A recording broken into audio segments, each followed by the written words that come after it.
kardeşimiz Salanacı. Sen adın her yanda şerafetti bize. Hem öz sadeliğin hem de obru adın bu dünya durdukça fəxar etti bize.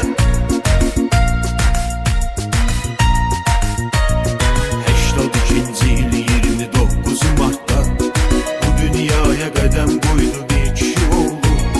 82-ci il 29 Mart'ta bu dünyaya qədəm qoydu bir kişi oldu.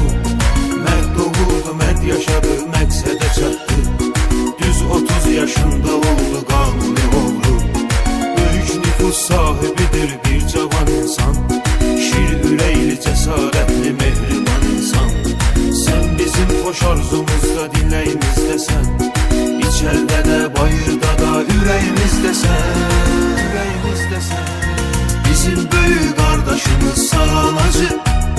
Sen adın her yanda şərafətli bize. Hem öz sadeliğin hem de obru adın bu dünya durdukça fəxar etti bize. Bizim büyük kardeşimiz Salanacı. Sen adın her yanda şərafətli bize. Hem öz sadeliğin hem de obru adın bu dünya durdukça fəxar etti bize.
Sen adın her yanda şərafətli bize.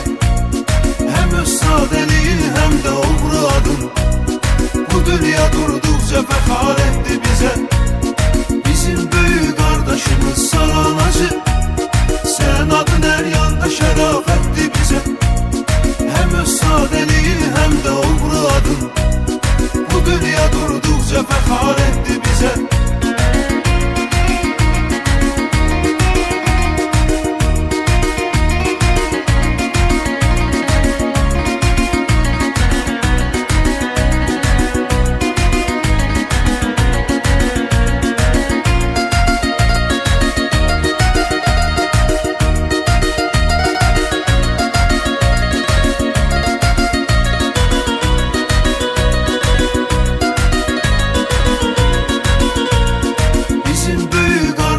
Salanacı.